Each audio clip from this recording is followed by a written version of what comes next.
Physics पढ़ना start किया है मैंने। और फिज़िक्स का पहला यूनिट जो मैं कर रहा हूँ उसका नाम है मोशन इन स्ट्रेट लाइन। तो आज जो पढ़ा है उसका रिवीजन कर लेते हैं। तो मोशन इन स्ट्रेट लाइन में बेसिकली 3 चीज़ें हमें पढ़नी है। वो क्या क्या है? एक हो गया स्पीड, ठीक, एक हो गया वेलोसिटी, और एक हो गया एक्सेलरेशन। और अब बाकी जितनी भी चीज़ें हैं वो इन तीनों से रिलेटेड है, ठीक। जैसे कि ये तीनों पढ़ने से पहले कुछ बेसिक्स पढ़ लेते हैं, ठीक। जैसे कि रेस्ट मतलब क्या होता है? रेस्ट, ठीक। रेस्ट मतलब बॉडी अगर एक जगह पड़ी हुई है तो बस पड़ी हुई है, ना वो हिल रही है ना कुछ मूवमेंट कर रही है, तो वो रेस्ट में आ जाता है, ठीक। रेस्ट हो गया। अब कर लेते हैं फ्रेम ऑफ रेफरेंस क्या होता है। Frame of reference, frame of reference से पहले वो पढ़ लेते हैं कि स्ट्रेट लाइन में कितने टाइप्स ऑफ मोशन होते हैं, ठीक। इधर पढ़े, इधर पढ़ लेते हैं टाइप्स, ठीक। One dimensional motion, one dimensional, ठीक। Two dimensional, 2D, and 3D, 3 dimensional. One dimension मतलब जैसे कि ये बॉल है, वो एक प्लेन में रोटेट करते हुए जा रही है सीधा, ये होता है वन डायमेंशनल। 2 डायमेंशनल क्या होता है? जैसे कि एक बॉल है, ये सर्कुलर मोशन में घूम रही है। टू डायमेंशनल कैसे हुआ? क्योंकि एक तो ये हॉरिजॉन्टल डिस्टेंस भी कवर कर रही है और वर्टिकल डिस्टेंस भी कवर कर रही है। कैसे? ये हॉरिजॉन्टल जा रही है, फिर ये वर्टिकल नीचे आ रही है, फिर नीचे आ रही है, फिर हॉरिजॉन्टल, मतलब कॉन्स्टेंटली इसका कोऑर्डिनेट्स चेंज हो रहे हैं। ये होता है 2 डायमेंशनल मोशन। अब 3 डायमेंशनल मोशन क्या होता है? जो तीन डायमेंशंस में एग्जिस्ट करती हैं। 3 डायमेंशंस कौन से? ये 3, लेंथ, ब्रेड्थ और हाइट। 3 डायमेंशनल मोशन में बॉडी ना सिर्फ लेंथ और ब्रेड्थ, बॉडी ना सिर्फ लेंथ और ब्रेड्थ मूव करती है बल्कि हाइट भी गेन करती है, ठीक है। तो ये होता है 3 डायमेंशनल मोशन। 3 डायमेंशनल मोशन हमारा रियल लाइफ में हो जाता है। आप हाथ आगे पीछे हिलाओगे इधर उधर, वो 3 डायमेंशनल मोशन है। जैसे कि वो ऊपर नीचे भी जा रहा है और आगे पीछे भी जा रहा है, ठीक। ये हो गया 3 डायमेंशनल मोशन। वैसे ही टू डायमेंशनल मोशन का एग्जाम्पल हो गया, आप हाथ को कंधे के थ्रू बस ऊपर नीचे करो, ये हो गया 2 डायमेंशनल मोशन।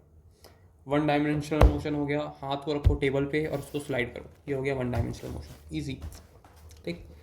अब मोशन समझ लिए टाइप्स। अब आते हैं frame of reference. Frame of reference क्या होता है? फ्रेम ऑफ रेफरेंस वो एक पॉइंट होता है जिसको हम आधार बना के किसी दूसरे बॉडी की या तो कोऑर्डिनेट्स या कोई भी चीज़, वेलोसिटी, टाइम, अलग अलग चीज़ें आइडेंटिफाई करते हैं। इस फ्रेम ऑफ रेफरेंस क्या होता है? जैसे कि ये 2 क्या बोलते हैं, कोऑर्डिनेट्स होते हैं, क्या बोलते हैं, एक्सेस होते हैं, ठीक है। ये 2 एक्सेस हैं, एक्स और वाई, ठीक। अब इसमें फ्रेम ऑफ रेफरेंस क्या होगा? ये जहाँ पे दोनों कोऑर्डिनेट्स इंटरसेक्ट कर रहे हैं, इसको फ्रेम ऑफ रेफरेंस इसलिए लेते हैं क्योंकि अगर यहाँ पे कोई पॉइंट है तो हमें उसका कोऑर्डिनेट्स पता करने में आसानी हो। किसके रिस्पेक्ट में? यहाँ ओरिजिन के रिस्पेक्ट में, 0,0 ओरिजिन के रिस्पेक्ट में। इसका फॉर एग्जांपल मान लो 2,3 है, तो ये 2 डिस्टेंस क्या है? 2 डिस्टेंस है एक्स एक्सिस पे ओरिजिन से इस पॉइंट की डिस्टेंस। वही वाई एक्सिस में इस पॉइंट की डिस्टेंस ओरिजिन से है 3। ये होता है frame of reference. Frame of reference ज़रूरी नहीं है कि एक ही हो, हम इसे शिफ्ट भी कर सकते हैं। वो फॉर एग्जांपल यहाँ पे कोई एक पॉइंट है, हमने इसको फ्रेम ऑफ रेफरेंस बना लिया। यहाँ पे जैसे 5,6 का एक पॉइंट है, इसको फ्रेम ऑफ रेफरेंस बना लिया। अब इसके रिस्पेक्ट में हम इसका वो कोऑर्डिनेट्स निकाल सकते हैं। तो ये होता है फ्रेम ऑफ रेफरेंस बेसिकली। बिठाओ इसको, बिठाओ, ठीक। फ्रेम ऑफ रेफरेंस हो गया। अब आ जाते हैं डिस्टेंस और डिस्प्लेसमेंट, वो तो इसी के नीचे समझ लेंगे, ठीक। ये होता है डिस्टेंस क्या होता है? डिस्टेंस होता है कि total distance covered in a particular time, ठीक।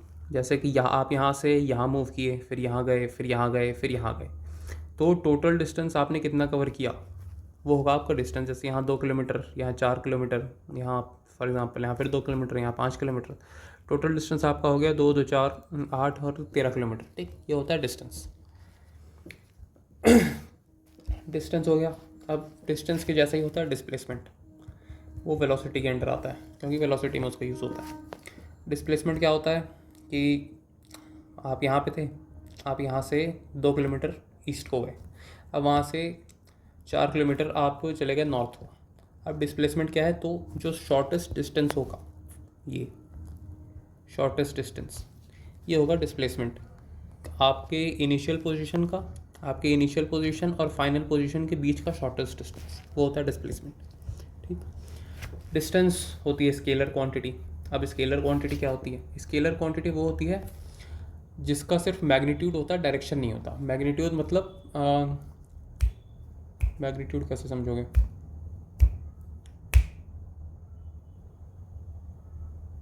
मैग्नीट्यूड मतलब जैसे वो समझो, जैसे कोई पागल सांड है, ठीक है, वो इधर उधर भाग रहा है कहीं भी, मतलब बस उसके अंदर एनर्जी है, उसका डायरेक्शन नहीं है, उसे उस एनर्जी को कहाँ निकालना है।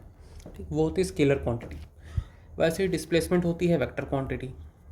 वेक्टर क्वांटिटी मतलब इसमें एनर्जी भी है, सॉरी, इसमें मैग्नीट्यूड भी है और डायरेक्शन भी है। जैसे फॉर एग्जांपल हो गया, पेड़ काटना है कुल्हाड़ी से, आप एनर्जी भी लगा रहे हो, ठीक है, आपकी जैसे ये एग्जांपल देते हैं, ये पेड़, ये हो गई कुल्हाड़ी, ठीक, ये हो गई कुल्हाड़ी। अब आप इसमें एनर्जी भी लगा रहे हो और आप इसको डायरेक्शन भी दे रहे हो कि किस डायरेक्शन में ये मूव हो रहा है। ठीक, ये होती है वेक्टर क्वांटिटी। मिटा देते हैं, ड्राइंग अच्छी नहीं बनी। ठीक है। अब स्पीड क्या होता है? तो स्पीड होता है डिस्टेंस अपॉन टाइम। ठीक, डिस्टेंस अपॉन टाइम। ओके। अब अगर डिस्टेंस खुद ही स्केलर क्वांटिटी है तो स्पीड भी स्केलर क्वांटिटी हुआ। ठीक, स्केलर। इसका ऐसा यूनिट क्या होगा? तो मीटर पर सेकंड, क्योंकि डिस्टेंस किस में कैलकुलेट होता है? मीटर में, और टाइम सेकंड्स में, तो मीटर पर सेकंड। इसका डायमेंशनल फार्मूला होगा, मीटर का होता है लेंथ, सेकंड्स का होता है टाइम, तो हो गया LT-1। M0 लगाने की ज़रूरत नहीं है क्योंकि M0 है। ठीक, अब स्पीड का पता चल गया, स्केलर क्वांटिटी होती है। अब स्पीड के भी अलग अलग टाइप्स होते हैं, जैसे कि uniform speed. Uniform speed, uniform speed क्या होती है कि यूनिफॉर्म स्पीड हिंदी में कैसे समझाएं? यूनिफॉर्म स्पीड मतलब अगर आप 2 सेकंड में 4 किलोमीटर कवर कर रहे हो, ठीक है, अगर आप यहाँ से आपने चलना चालू किया और आप यहाँ तक चले, ठीक है, आपने 4 किलोमीटर कवर किया 2 घंटे में, ठीक, तो अगले 2 घंटे में भी आप 4 किलोमीटर ही कवर करोगे। ये होती है यूनिफॉर्म स्पीड कि टाइम, इक्वल टाइम इंटरवल में इक्वल डिस्टेंस कवर कर रहे हो आप। ठीक, वही हो गया। नॉन यूनिफॉर्म स्पीड आता है, एक होता है नॉन यूनिफॉर्म। वो क्या होता है? इक्वल टाइम इंटरवल में अनइक्वल डिस्टेंस कवर करना। ठीक, जैसे कि पहले 2 आवर में 4 किलोमीटर ट्रैवल किया, अगले 2 आवर में कितना? 6 किलोमीटर ट्रैवल किया। ठीक, तो ये होता है नॉन यूनिफॉर्म स्पीड। राइट, ये भी इजी है। देखो, डिस्टेंस पर यूनिट टाइम। ठीक, तो ये डिस्टेंस पर यूनिट टाइम, उससे स्पीड निकलता है, तो ये भी यूनिफॉर्म स्पीड इससे निकलता है। ओके, यूनिफॉर्म स्पीड हो गया, नॉन यूनिफॉर्म स्पीड हो गया। अब हो गया एवरेज स्पीड। एवरेज स्पीड क्या है कि जैसे कि यहाँ से यहाँ तक एक डिस्टेंस कवर किया और यहाँ से यहाँ तक एक डिस्टेंस कवर किया, तो टोटल डिस्टेंस कवर करने में आपकी एवरेज स्पीड कितनी लगी। ठीक है, ये होता है टोटल डिस्टेंस, पूरा लिख तो लें भैया, एवरेज स्पीड, एवरेज लिख दिया बस। एवरेज स्पीड ये होता है total distance upon total time. Example के तौर पे समझ लें तो जैसे टोटल डिस्टेंस कितना हुआ ये वाले का, 4 + 4 8 किलोमीटर, टोटल टाइम कितना हुआ 2 + 2 4 किलोमीटर, तो एवरेज स्पीड कितनी हुई 2 किलोमीटर पर आवर पर प्रति घंटा, 2 किलोमीटर प्रति घंटा। राइट, ये होती है एवरेज स्पीड, ऐसे निकलती है। इसको काटो, ठीक है। एवरेज स्पीड में एक और होता है, अगर इक्वल टाइम इंटरवल में इक्वल डिस्टेंस कवर किया है, जैसे यहाँ पे था, ठीक है, जैसे यहाँ पे तो 4 किलोमीटर कवर किया, पहले 4 किलोमीटर कवर किया, फिर अलग से 4 किलोमीटर कवर किया, तो इसका फॉर्मूला होता है व्हेन इक्वल डिस्टेंस ट्रेवल्ड। ठीक, इसका होता है 2v1 v2 upon sorry v1 तो वेलोसिटी में आएगा 2s1 s2 upon s1 plus s2। ये क्या है, पहली स्पीड फिर दूसरे की स्पीड फिर पहली और दूसरे की स्पीड को ऐड कर दिया, तो वही सेम समझ जाओगे क्या ही तरह दो चक्कों का करना। ठीक, अब होता है एक इंस्टेंटेनियस स्पीड। इंस्टेंटेनियस स्पीड ये क्या होता है कि आपकी स्पीड कितनी है किसी भी एक गिवन इंस्टेंट में। ठीक है, जैसे कि मैं 4 घंटे से चल रहा हूँ, ठीक, मैं 4 घंटे से चले जा रहा हूँ 4 आवर्स में। अब मुझे पता करना है कि 58th मिनट में मेरी स्पीड कितनी थी 58th मिनट में। ठीक, वो कैसे निकालेंगे, तो इसका फॉर्मूला होता है, इसका लिखते कैसे थे, ये ले लो टी आई इंस्टेंटेनियस टेस्ट, इस पर ये टी आई क्या लिख रहा है, एस इंस्टेंटेनियस, इसका होता है D S by D T. D S by D T क्या है, इसमें लिमिट भी लगता है, लिमिट लगता है 0 से जब तक है टी तक ले लो। यहाँ मैं 4 लिया हूँ, लेकिन ऐसे फॉर्मूले में टी लेते हैं कि टी आइडेंटिफाइड नहीं है। ठीक है, क्योंकि टी कितना भी दे सकता है, आपको 10 घंटा दे सकता है, 1 मिनट दे सकता है, जितना भी दे सकता है। D S by D T, D S क्या है, डिफ्रेंशिएशन, डी डिफ्रेंशिएशन का साइन होता है। डिफ्रेंशिएशन मतलब क्या होता है, लगे हाथ समझा ही देते हैं। जैसे कोई बड़ा ब्लॉक है, ठीक है, इसके छोटे छोटे छोटे छोटे छोटे छोटे छोटे पीसेस कर दिए हमने। ठीक है, ये होता है डिफ्रेंशिएशन करना किसी भी चीज़ का। और इंटीग्रेशन क्या होता है, इसी का उल्टा, जैसे छोटे छोटे छोटे पीसेस पड़े हमारे पास, ठीक है, उन्हीं को मिला के हमने एक बड़ा ब्लॉक बना दिया, वो होता है इंटीग्रेशन। ठीक, तो यहाँ पे डिफ्रेंशिएशन क्यों किया है, क्योंकि हमें एक पर्टिकुलर इंस्टेंस में चाहिए, हमें एक पर्टिकुलर इंस्टेंस में मेरी स्पीड चाहिए। वो कहाँ से आएगी, अगर मैं ज़ीरो से टी तक है ना, जैसे यहाँ पे मान लिया 50th मिनट यहाँ पे है, तो यहाँ पे करूँगा तो डिफ्रेंशिएशन लंबा कहानी है, इतना आपको जानने की ज़रूरत नहीं है, एसएसटी में आता भी नहीं है। ठीक, ये हो गया इंस्टेंटेनियस स्पीड। अब ये स्पीड कवर हो गया सारा। अब वेलोसिटी में आ जाते हैं। वेलोसिटी वेक्टर क्वांटिटी है, वेक्टर क्वांटिटी बता दिया, जिसमें मैग्नीट्यूड और डायरेक्शन दोनों होता है। ठीक, डिस्प्लेसमेंट पता चल गया। अब वेलोसिटी का फार्मूला क्या होता है, वही जो स्पीड का फार्मूला होता है, velocity plus two displacement upon time. Speed में क्या होता है, डिस्टेंस और वेलोसिटी में होता है डिस्प्लेसमेंट। इसका भी सेम ऐसा यूनिट है, मीटर पर सेकंड। सेम डायमेंशनल फार्मूला है LT-1। उधर तक तो नहीं जा रहा, थोड़ा उधर चला गया, चलो कोई नहीं। अब वेलोसिटी बता दिया। अब यूनिफॉर्म वेलोसिटी, यूनिफॉर्म वेलोसिटी ये क्या होती है, वही जो सेम यूनिफॉर्म स्पीड होती है कि गिवन टाइम इंटरवल में गिवन डिस्टेंस ट्रैवल करना बार बार। ठीक है, पहले 2 घंटे में 4 किलोमीटर ट्रैवल किया, तो अगले 2 घंटे में भी 4 किलोमीटर ट्रैवल कर रहे हैं, तो वही चीज़ यूनिफॉर्म वेलोसिटी होती है। ठीक, सेम चीज़ होती है नॉन यूनिफॉर्म वेलोसिटी, जो कि यहाँ पे होती है non uniform, equal time interval में अनइक्वल डिस्टेंस कवर करना, नॉन यूनिफॉर्म वेलोसिटी। ठीक, और क्या था, अब हो गया एवरेज वेलोसिटी, एवरेज वेलोसिटी। ठीक, एवरेज वेलोसिटी वही सेम चीज़ है, total displacement in total time. इसमें भी अगर डिस्प्लेसमेंट अगर इक्वल है तो ये हो जाएगा हमारा 2v1v2 upon v1 plus v2, same चीज़ है जो यहाँ पे है। अब आ गया इंस्टेंटेनियस वेलोसिटी। इंस्टेंटेनियस वेलोसिटी क्या है, वही सेम चीज़, एक पर्टिकुलर टाइम पीरियड पे मेरी वेलोसिटी क्या थी, वो होती है इंस्टेंटेनियस वेलोसिटी। ठीक, ये पता चल गया। इसका भी फार्मूला लिख ही लो, लिमिट 0 से t। अब लिमिट आपको नहीं पता तो अब उतना जानने की ज़रूरत नहीं है, क्योंकि एसएससी पूछता भी नहीं है। dv बाई dt, वही differentiation v differentiation of t, ये हो गया। और क्या रह गया, एक्सेलरेशन में भी वही लगभग सेम टू सेम चीज़ है। एक्सेलरेशन क्या होता है, एक्सेलरेशन होता है change in velocity per unit time. लिखिए कहाँ, ये रहा, ठीक है। Acceleration is equals to change in velocity per unit time. जैसे कि दो वेलोसिटीज़ हैं, ठीक, v1 है v2 है। v1 क्या है, मेरी इनिशियल वेलोसिटी थी जिससे मैं चालू किया था। v2 क्या है, मेरी फाइनल वेलोसिटी है जिस पे मैं ख़त्म किया हूँ।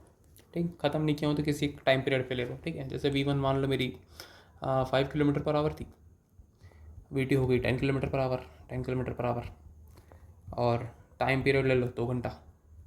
तो यूनिफॉर्म एक्सेलरेशन क्या है मेरा, सॉरी एक्सेलरेशन क्या है मेरा, तो चेंज इन वेलोसिटी कितनी हुई, कितनी 10 - 5 क्या हो गया, 5 kilometre divided by 2 is 2.5 metre, sorry kilometre में ना, किलोमीटर पर, इसको मीटर पर सेकंड में निकालते हैं वैसे। ठीक, 2.5 मीटर पर सेकंड आ जाए, किलोमीटर पर आवर में आ जाएगा, किलोमीटर पर आवर में, इसको मीटर पर से, लंबा कहानी है, मैथ्स में पता है मीटर पर सेकंड कैसे निकालते हैं। ठीक है, किलोमीटर पर आवर स्क्वायर आएगा, ये स्क्वायर आएगा, मीटर पर सेकंड स्क्वायर होता है, तो आवर का भी, हाँ ठीक है,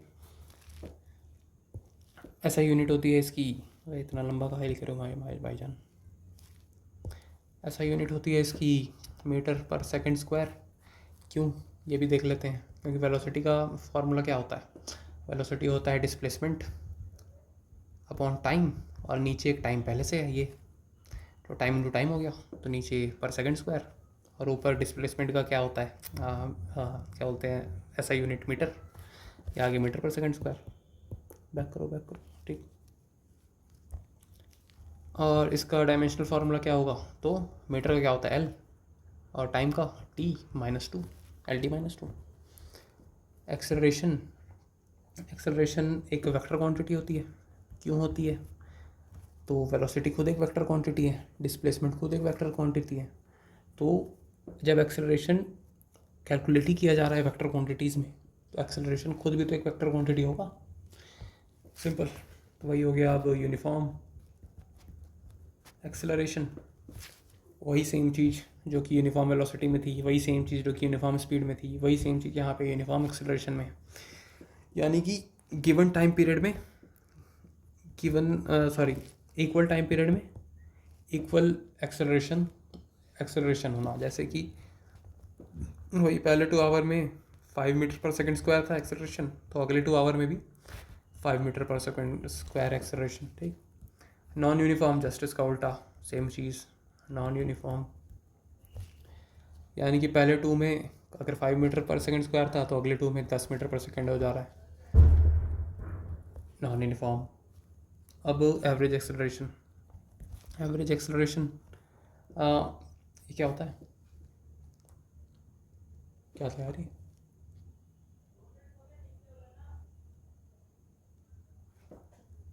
अरे तो भूल गया मैं यार, ऐसे कैसे भूल गया,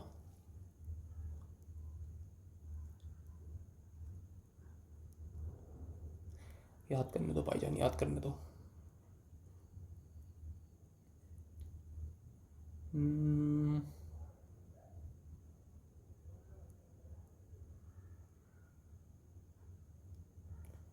total velocity divided by total time, yes, average acceleration वही होगा, टोटल वेलोसिटी ये होगा टोटल टाइम।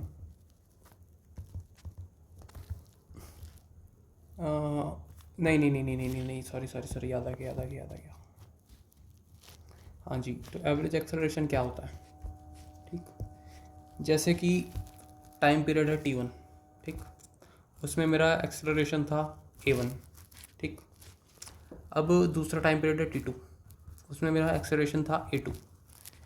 अब ये हमारे पास अलग अलग डेट, ठीक, तो इसका फॉर्मूला बनेगा A1 into T1 plus A2 into T2 divided by T1 plus T2, ठीक। अब हम इससे वेरीफाई भी कर सकते हैं चेंज इन वेलोसिटी से। कैसे, तो AT2 कहाँ से आया, ये आगे समझेंगे, लेकिन बता देता हूँ फिर भी।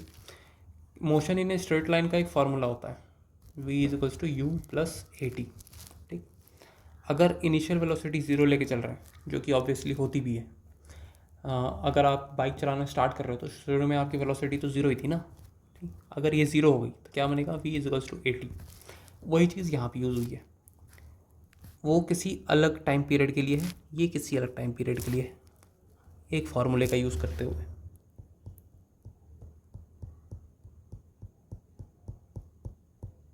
काटो काटो, ये रहा। ठीक है ठीक है। अब आ गया इंस्टेंटेनियस एक्सेलरेशन। इंस्टेंटेनियस एक्सेलरेशन, अब इसमें इसका कोई फार्मूला नहीं होता है, तो होता तो वही है ए, अरे कैपिटल नहीं भाई, ए इंस्टेंटेनियस ले लो, वही लिमिट 0 से T V by D T, वही सेम चीज़। किसी भी एक इंस्टेंट में मेरी एक्सेलरेशन कितनी थी, ये तीनों चीज़ें पता चल गई। अब इस चैप्टर का सबसे मेन चीज़ क्या, यहाँ पे था स्पीड था ना, यहाँ पे हाँ, तो इसे के नीचे लिख दे, और डिस्प्लेसमेंट है ना, नहीं अलग से लिखते हैं भाई, वेलोसिटी एक्सेलरेशन टाइम ग्राफ अलग से लिखते हैं, इसी के नीचे लिख देते हैं वेलोसिटी से। तो एक होता है डिस्प्लेसमेंट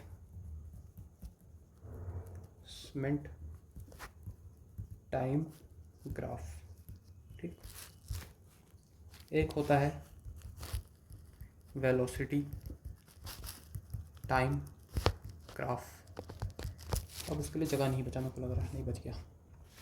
और एक होता है यहाँ पर उसका बगल में, हाँ, acceleration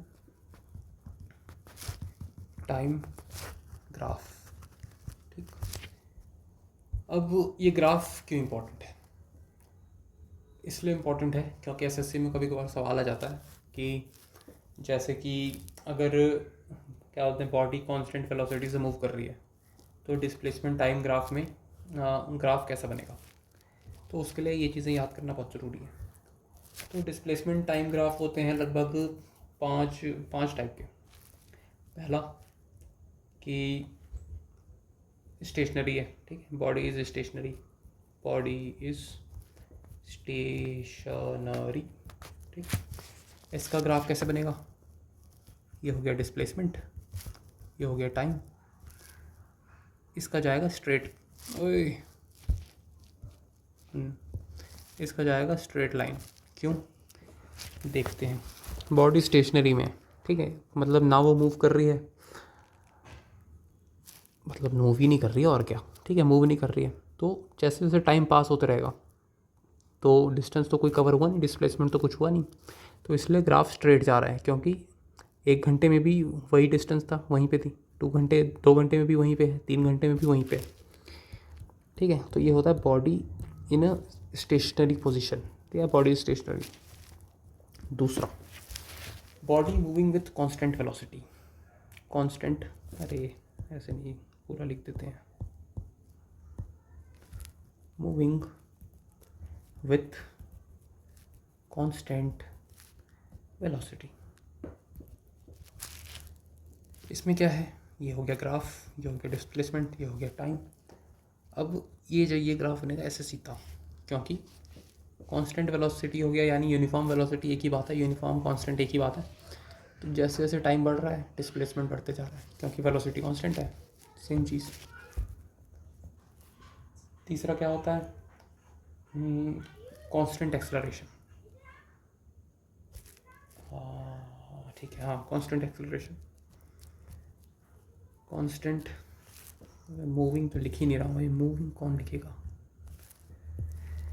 moving with constant acceleration, इसका कैसे बनेगा, इसका बनेगा ऐसे। क्यों बनेगा, सीधी सी बात है, कांस्टेंट एक्सेलरेशन मतलब यूनिफॉर्म एक्सेलरेशन मतलब इक्वल टाइम पीरियड में इक्वल एक्सेलरेशन बढ़ रहा है, तो जैसे जैसे जैसे टाइम पीरियड बढ़ेगा वैसे वैसे वैसे एक्सेलरेशन बढ़ते जाएगा, एक्सेलरेशन बढ़ेगा तो वेलोसिटी बढ़ेगी तो डिस्प्लेसमेंट ज़्यादा कवर करेगा, तो जितना ज़्यादा डिस्प्लेसमेंट कवर करेगा वैसे ही टाइम के साथ साथ डिस्प्लेसमेंट की गति बढ़ती जाएगी। तो अगर शुरू में 1 किलोमीटर था तो उसके बाद आखिरी में 10 किलोमीटर है, ठीक, ये होता है। और क्या हो गया, कांस्टेंट रिटार्डेशन अरे यार मूविंग, साला मूविंग भूल जा रहा है। Moving with constant retardation. अब रिटार्डेशन क्या होता है? रिटार्डेशन होता है एक्सेलरेशन का जस्ट उल्टा। एक्सेलरेशन मतलब वेलोसिटी बढ़ते जाना, रिटार्डेशन मतलब वेलोसिटी घटते जाना। ठीक, ये बन गया D T, displacement time graph. Constant retardation बोला है तो ऐसे बनेगा। ठीक, ये स्ट्रेट नहीं हो जाता, आखिरी में स्ट्रेट नहीं हो जाता, ऐसे ऐसे। ठीक है, ठीक। तो इसका मतलब क्या है कि स्पीड बढ़ रही थी पहले, शुरू में तो स्पीड बढ़ी, फिर क्या हुआ कि रिटार्डेशन होने लग गया। ठीक है, जैसे कि वैसे समझ लो कि आप फुल 100 की स्पीड में गाड़ी चला रहे हो। ठीक, अब सामने आपको बाइक रोकनी है तो आप ब्रेक मारोगे, तब ब्रेक मारोगे तो क्या होगा? स्पीड ऐसा तो नहीं कि अचानक से रुक जाएगी ना, धीरे धीरे धीरे धीरे धीरे स्पीड कम होगी। ये भी होगी, धीरे धीरे धीरे धीरे स्पीड कम हो रहा है। अब हो गया इनफाइनाइट वेलोसिटी, फिफ्थ और last, moving with infinite velocity. अब ये रियल लाइफ में पॉसिबल है, होता नहीं है, ठीक, लेकिन ये क्या बोलते हैं, साइंटिस्ट का क्या होता है कि भले ही पॉसिबल नहीं है लेकिन हम पढ़ाएंगे, तो वो वाला सिस्टम है डी टी। अब बोला है कि कांस्टेंट वेलोसिटी है, सॉरी इनफाइनाइट वेलोसिटी है, मतलब कि एक इंस्टेंट में वो यूनिफाइड इन्फिनिटी डिस्टेंस कवर कर ले रहा है। ठीक है, तो इसका ग्राफ कैसे बनेगा? ऐसे सीधा। क्यों? क्योंकि एक ही सेकंड में वो इनफाइनाइट डिस्टेंस कवर कर रहा है। ठीक, तो ना वो इधर हो तो ना टाइम ज़्यादा लग रहा है ना टाइम कम लग रहा है, तो इसलिए ना ग्राफ इधर जाएगा ना उधर जाएगा, तो बस ऐसे ही है। ठीक, इसका एक लास्ट इम्पॉर्टेंट पॉइंट ये है कि जो स्लोप होता है, slope of displacement time graph, अगर आप डिस्प्लेसमेंट टाइम ग्राफ का स्लोप निकालोगे, स्लोप क्या होता है, तो एक मैथ्स में एक यूनिट चैप्टर है स्ट्रेट लाइन करके, तो हर लाइन का ना एक वो होता है इक्वेशन, जैसे कि इस लाइन का equation y equals to mx plus c। m जो है, m होता है स्लोप। ठीक, तो उससे ज़्यादा समझने की जरूरत नहीं है, बस इतना ही काफ़ी है। तो अगर स्लोप निकालोगे, ठीक है, अगर स्लोप कैलकुलेट करोगे डिस्प्लेसमेंट टाइम ग्राफ का, तो वो आपको क्या देगा? Slope of displacement time graph gives average velocity. ठीक, इसलिए मैं इसको वेलोसिटी के अंडर में लिखा था। ठीक, अब आ जाते हैं वेलोसिटी टाइम ग्राफ में। वेलोसिटी टाइम ग्राफ में भी लगभग पाँच चीज़ें हैं, लगभग ऑलमोस्ट 5 या 6, लिखते लिखते पता चल जाएगा। पहला क्या है? Moving with constant velocity. ठीक, मूविंग विथ कांस्टेंट वेलोसिटी, इसका ग्राफ कैसे बनेगा? तो ये है वेलोसिटी और टाइम में ग्राफ। ठीक, इसमें क्या था? इसमें डिस्प्लेसमेंट और टाइम का था, इसमें है वेलोसिटी और टाइम का। अब बोला है कि कांस्टेंट वेलोसिटी है, यानी कि इसमें ग्राफ बनेगा स्ट्रेट। क्यों? क्योंकि बढ़ते टाइम के साथ साथ वेलोसिटी तो वही रही ना भाईजान। ठीक, अगर पहले आवर में आपकी वेलोसिटी थी 5 किलोमीटर पर आवर, तो दूसरे आवर में भी आपकी वेलोसिटी है 5 किलोमीटर पर आवर, ना बढ़ी है ना घटी है। ये होती है कांस्टेंट वेलोसिटी के साथ। ओके, दूसरे में आ जाते हैं। दूसरा क्या है? Constant acceleration with zero initial velocity. Constant acceleration with zero initial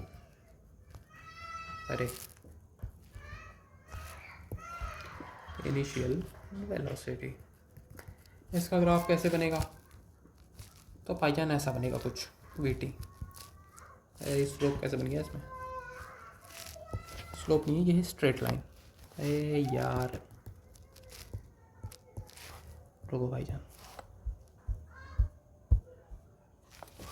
VT ये जाएगी स्ट्रेट लाइन, या फिर टेढ़ा हो गया, काट देता हूँ। ये ठीक, स्ट्रेट लाइन क्यों है? क्योंकि एक्सेलरेशन कांस्टेंट है और इनिशियल वेलोसिटी ज़ीरो है, तो ज़ीरो से स्टार्ट होगी, कॉन्स्टेंटली एक्सेलरेशन बढ़ रहा है। एक्सेलरेशन क्या होता है? Velocity per unit time. तो ठीक है, तो एक टाइम इंटरवल में जितना वेलोसिटी था, अगले टाइम इंटरवल में भी उतना ही वेलोसिटी है। क्यों? क्योंकि एक्सेलरेशन कांस्टेंट है। ठीक है। तीसरा क्या हो गया, same cheese, constant acceleration with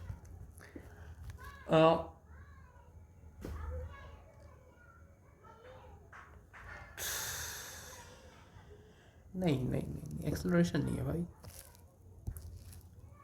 constant retardation है, सॉरी भाई, sorry, my bad, constant retardation with non zero initial फिर गलत लिख दिया, initial velocity.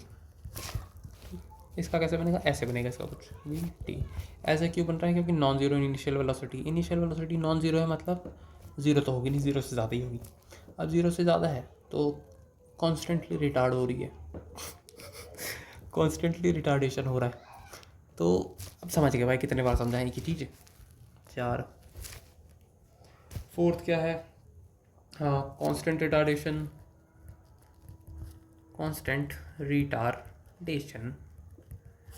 With zero initial velocity.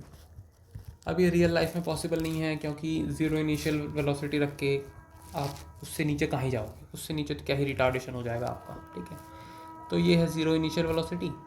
अब हाइपोथेटिकली बोलें, थ्योरेटिकली तो हो सकता है, पॉसिबल है, कैसे, नेगेटिव वेलोसिटी हो जाएगी आपकी स्ट्रेट लाइन में, कट गया ना, स्ट्रेट लाइन में। स्ट्रेट लाइन क्यों, क्योंकि कांस्टेंट बोला है, ठीक, इसलिए स्ट्रेट लाइन में वी टी ये नेगेटिव में जाता है भाईजान, ठीक। नंबर 5 ये हो गया। अब with moving with increasing acceleration, ठीक, एक्सेलरेशन ऊपर किया था ना, कांस्टेंट एक्सेलरेशन वाला, हाँ ये था, इसी के साथ लिख देता यार, कोई नहीं, v है, ये t है। अब इंक्रीजिंग एक्सेलरेशन है, इंक्रीजिंग मतलब कि यूनिफॉर्म नहीं है, कांस्टेंट नहीं है, तो इससे क्या होगा, फ़र्क पड़ेगा वेलोसिटी पे। क्या फ़र्क पड़ेगा, तो ऊपर की तरफ जाता हुआ ग्राफ बनेगा ऐसे, ये थोड़ा ज़्यादा पास हो गया, ऐसे लो, ठीक, ऊपर की तरफ जाता हुआ ग्राफ बनेगा, क्योंकि बढ़ते टाइम के साथ साथ हमारा एक्सप्रेशन बढ़ते जा रहा है, इंक्रीजिंग बोला ना, वही सेम चीज़ फिर moving with decreasing acceleration, same चीज़। ये क्या बनेगा, इसका बनेगा ऐसे वी टी, ठीक, वही सेम चीज़ है, डिक्रीजिंग एक्सेलरेशन है, कोई एक इनिशियल क्या बोलते हैं वो होगी स्पीड, इनिशियल वेलोसिटी, वहाँ से आप एक्सेलरेशन डिक्रीज करते जा रहे हो, मतलब बेसिकली रिटार्डेशन है ये, retardation of the highest order basically यही चीज़ है, बस यहाँ पे कांस्टेंट था, यहाँ पे डिक्रीजिंग है, कांस्टेंट था तो स्ट्रेट लाइन बन रहा था ना, अब डिक्रीजिंग है मतलब कि यूनिफॉर्म नहीं है, तो ऐसे बन रहा है। इसको भी आप डिक्रीजिंग रिटार्डेशन बोल सकते हो, ठीक, एक्सेलरेशन कहाँ चला गया, हाँ, ये इसको भी आप डिक्रीजिंग एक्सेलरेशन बोल सकते हो, डिक्रीजिंग रिटार्डेशन, लेकिन ये कॉन्स्टेंटली डिक्रीज हो रहा है, ये कॉन्स्टेंटली डिक्रीज नहीं हो रहा है, इसलिए डिफरेंस आया, ठीक। इसका बता दिया था, डिस्प्लेसमेंट टाइम ग्राफ का, स्पीड का भी बता दिया होंगे फिर तो।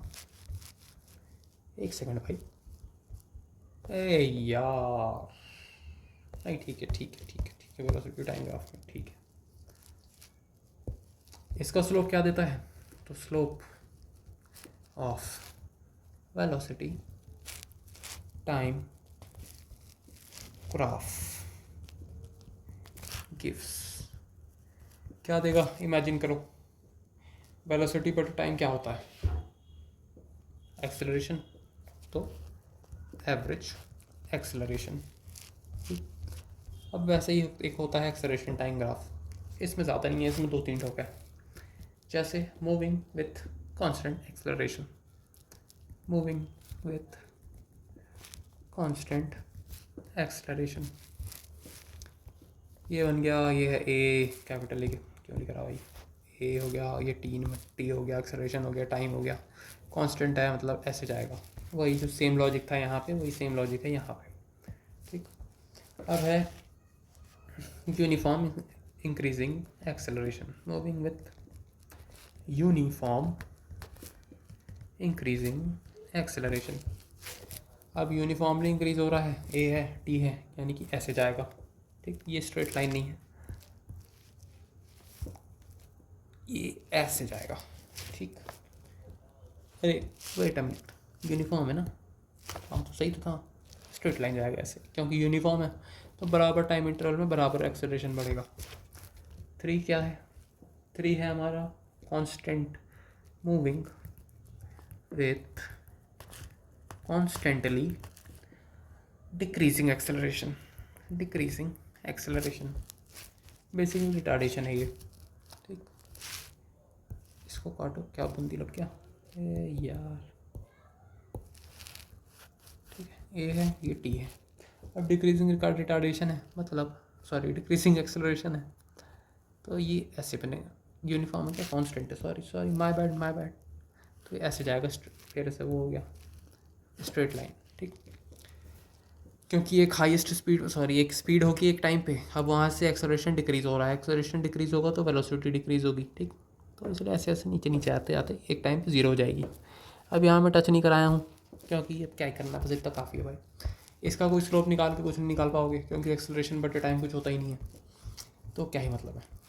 ये हो गया ठीक, motion in a straight line. अब इक्वेशंस होते हैं यूनिफॉर्म एक्सेलरेशन मोशन के। यूनिफॉर्मली एक्सेलरेटेड, हाँ ठीक, कहाँ लिखें?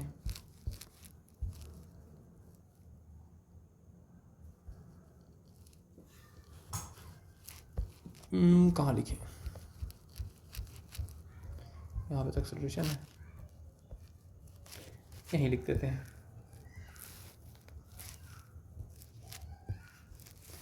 Equations of uniformly accelerated motion. 3 equation होते हैं। एक होता है v is equals to you plus A t, दूसरा होता है एस, हाँ एस यानी कि distance, displacement my bad, is equals to a नहीं यार, is equals to U T plus 1/2। अरे प्लस को इक्वल टू लिख रहा है भाई, क्या कर रहा है? 1/2 A T square. U T क्या है इसमें, क्या बोलते हैं, वी क्यों नहीं आया? क्योंकि इसमें डिस्प्लेसमेंट कैलकुलेट हो रहा है। डिस्प्लेसमेंट कैलकुलेट हम कर रहे हैं, ऐसे समझ लो कि आप घर से निकले और आप अभी रास्ते में ही हो। ठीक, तो आपकी इनिशियल वेलोसिटी लेके हम डिस्प्लेसमेंट कैलकुलेट करेंगे कि किसी एक मोमेंट ऑफ टाइम तक आपने कितना डिस्टेंस कवर किया है। तीसरा हो गया V square is equals to U square plus 2as। V क्या है, फाइनल वेलोसिटी, यू है इनिशियल वेलोसिटी, ए है एक्सेलरेशन, एस है डिस्प्लेसमेंट। अब इसी से मिलता जुलता, इसी में लिख देते हैं, इसी से मिलता जुलता होता है बिल्कुल इसका मिरर इमेज अंडर ग्रेविटी। ठीक है, ये है अंडर एक्सेलरेशन, ये हो जाएगा अंडर ग्रेविटी। ठीक, जैसे इसमें था V equals to you plus A T, इसमें हो जाएगा V is equals to you plus G T. अब यहाँ पे अंडर एक्सेलरेशन के इन्फ्लुएंस में था, यहाँ पे ग्रेविटी के इन्फ्लुएंस में है, इसलिए यहाँ पे ग्रेविटी ले रहे हैं। दूसरा वही, बस ए की जगह जी रिप्लेस हो जाएगा, S is equals to U T plus 1/2 G T square. 3 हो जाएगा V square is equals to U square plus 2GS। Same to same, बस ए की जगह जी आ जाएगा। ठीक, अब इससे रिलेटेड बता दिखा, इसमें बता देते हैं। इससे रिलेटेड 2-3 चीज़ें,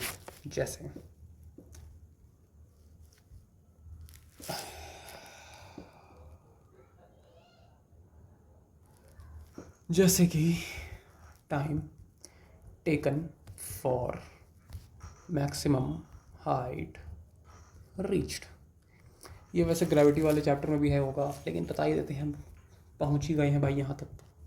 2h/√g, यानी कि ट्वाइस इंटू हाइट कवर्ड। ठीक, क्या है, टाइम टेकन पूछ रहा है ना, तो एक टी। ठीक, तो twice of height covered under gravity का उसका स्क्वायर रूट कर दो तो आपका आ जाएगा टाइम। अब आप पूछोगे कि ये कैसे आया, तो इसका सिंपल सा है। ठीक है, ये था टी। ठीक, समझा भी देते हैं क्या है। अगर जी ये बोलते हैं ये उठ के इधर चले जाएगा, स्क्वायर रूट उठ के यहाँ चले जाएगा, तो क्या बचेगा, टी स्क्वायर, तो 2h/g। अब यहाँ से क्या आया, जी किधर चला गया, G T square equals to 2h। ठीक, यहाँ से 2 को नीचे भेज दो, क्या बचेगा, h equals to G T square by 2। कुछ देख के लग रहा है ये कहाँ से आया, h equals to G T square by 2, यहाँ से। कैसे, इनिशियल वेलोसिटी अगर 0 ले लेंगे तो क्या आएगा, s equals to G T square by 2। s क्या है, डिस्प्लेसमेंट क्या है, यहाँ पे हाइट है हमारी, तो वही चीज़ यहाँ पे आ गई, height ji T square by 2। उसी को बस घुमा फिरा के मॉडिफाई करके अच्छा दिखने के लिए ऐसा लिख दिया। ठीक, नहीं तो बेसिकली यही चीज़ है। ये हो गया। दूसरा हो गया, अब टाइम टेकन निकाल लिया, अब मैक्सिमम हाइट भी तो निकालना है। Maximum height reached, maximum height reached, तो h मैक्स। ठीक, ये क्या आएगा, ये आएगा u स्क्वायर बाय 2g। फिर वही सेम चीज़, फिर वही फॉर्मूले का यूज़ करके फाइनल वेलोसिटी, नहीं नहीं, wait a minute bro, divide by 2g है ना, हाँ ठीक तो है। इनिशियल वेलोसिटी फिर से 0 ले लिया, यहाँ पे u लिखा है क्योंकि बुक के फॉर्मूले में u लिखा हुआ था। इनिशियल वेलोसिटी 0 ले लिया, क्या बचेगा, we square bye 2gh, 2gh, h ले रहे हैं क्योंकि यहाँ पे डिस्प्लेसमेंट था, वहाँ पे हाइट को हम कवर कर रहे हैं तो इसलिए h लिख दिया, तो वही h equals to V square by 2g। वही चीज़ यहाँ पे लिखी हुई है, maximum height u square by 2g। अब आपकी मर्जी, आप v भी लिख सकते हो, u भी लिख सकते हो, उस बुक में लिखा जैसा लिखा था मैं तो वैसे ही पढ़ा भाई। इस बार अपने पैर पे वो नहीं मारनी हवाबाजी करके, जो जैसा बताया जा रहा है वैसा पढ़ लो बुक के हिसाब से। अब एक और इसमें होता है कि जैसे कि एक बिल्डिंग है इतनी लंबी, ठीक है, जैसे कोई बिल्डिंग है। अब यहाँ के हाइट से हमने एक बॉल को नीचे गिरा दिया। ठीक, बॉल को नीचे तक आने में लगा टी टाइम। ठीक, अब एक और कंडीशन दिया है कि उसी बिल्डिंग पे हम दोबारा चढ़ गए, इस बार 2 बॉल लेके चढ़े, 2 अलग अलग बॉल। एक बॉल को ऊपर फेंक दिया, ऊपर की तरफ, एक बॉल को नीचे की तरफ फेंक दिया। ठीक, इसको नीचे तक आने में लगा t1 टाइम, इसको नीचे तक आने में लगा t2 टाइम। ठीक, तो इसका एक कंडीशन होता है कि ये जो t है, ठीक, t होता है √T1 इंटू T2 के, √T1 इंटू T2। ठीक, बस यही था, और क्या था इसमें समझाने कुछ है नहीं। मतलब बेसिकली वही है कि अगर आप एक बॉल को नीचे छोड़ दोगे तो वो टी टाइम में नीचे आएगा, और अगर आप उसी बॉल को एक बार ऊपर फेंक दोगे और एक बार नीचे फेंक दोगे अलग अलग, ठीक है, अलग अलग स्पीड से, जैसे भी, नहीं अलग नहीं भाई, सेम स्पीड से अलग अलग से फेंकोगे तो ये सेटिस्फाई नहीं करेगा। सेम स्पीड से आप उसी बॉल को एक बार ऊपर फेंक दोगे तो वो T1 टाइम में नीचे आएगा, उसी बॉल को सेम स्पीड से आप नीचे फेंक दोगे तो वो T2 टाइम में नीचे आएगा। ठीक, इनका एक रिलेशन होता है कि इसको नॉर्मल स्पीड में सिर्फ ऊपर से छोड़ देने पे नीचे आने में जितना टाइम लगा है वो रूट होगा ऊपर फेंकने के बाद जितना टाइम लगा है उसका, और इनटू नीचे फेंकने के बाद जितना टाइम लगा है उसका, तो ये बनेगा अपना। तो बेसिकली यही था मोटा मोटी, और ज़्यादा कुछ है नहीं। तो ये था मोशन इन स्ट्रेट लाइन। तो 40 मिनट हो गए भाई, इतना लंबा तो नहीं सोचा था भाई। देख लेते हैं कैसा लग रहा है, अच्छा लग रहा है कि नहीं, देख के ठीक ही है भाई। इतने में ही 40 मिनट हो गए यार, बहुत ज़्यादा हो गया यार। ठीक है भाई, मिलते हैं फिर।